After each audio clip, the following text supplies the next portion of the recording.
बिस्मिल्लाह खाना खा लिया फिर असल जे होंदा है खाना खादा है चाह पीने पे बिस्मिल्लाह ड्यूटी जरा होंदी है सख्त ड्यूटी ਉਹਦੀ ਡਾਢੀ ਹੈ ਸਾਡੀਆਂ ਜਿੰਨੀਆਂ ਸ਼ਾਦੀ ਮਹਿਫਲਾਂ ਨੇ ਨਾ ਮੈਂ ਕਰਦ ਕਰਾਂ ਜਿੰਨੀਆਂ ਸਾਡੀਆਂ ਮਹਿਫਲਾਂ ਨੇ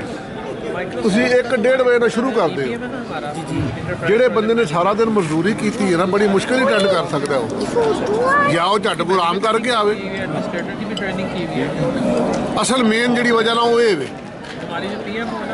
ਜਿਹੜੇ ਲਈ ਮਹਿਫਲ ਖਤਮ ਹੋਣ ਦਾ ਟਾਈਮ ਹੁੰਦਾ ਅਸੀਂ ਉਸ ਨੂੰ ਸ਼ੁਰੂ ਕਰਦੇ ਹਾਂ मेरी बात करा दो करो जी आप भी बात ताला राजा जी अब चाय पी रहे हम और ਅਸੀਂ ਆਪਣੇ ਅਲਫਾਜ਼ ਵਾਪਸ ਲੈ ਲੈਣੇ ਤੁਹਾਡਾ ਹੁਕਮ ਸਿਰ ਮੱਥੇ ਤੇ ਉਹ ਬਾਅਦ ਕਾ ਤੋਂ ਜਰਾ ਮਜਬੂਰ ਹੋ ਜਾਂਦਾ ਉਹ ਦੱਸਦਾ ਕਿ ਯਾਰ ਮੇਰੇ ਕੋਲ ਇੰਨੀ ਕਾਰਡ ਨਹੀਂ ਕੱਢੀ ਜਾਏਗੀ ਮੈਂ ਚਾਹੇ ਲਿਆਉਣੇ ਬਾਹਰ ਹੀ ਚਾਹੀਦਾ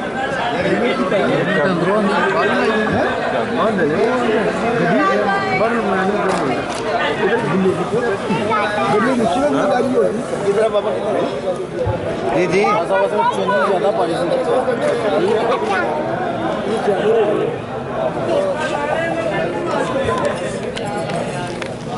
इधर हाँ जी मुझे देख लो वो देख रहे हैं आप चलो आओ ले आइए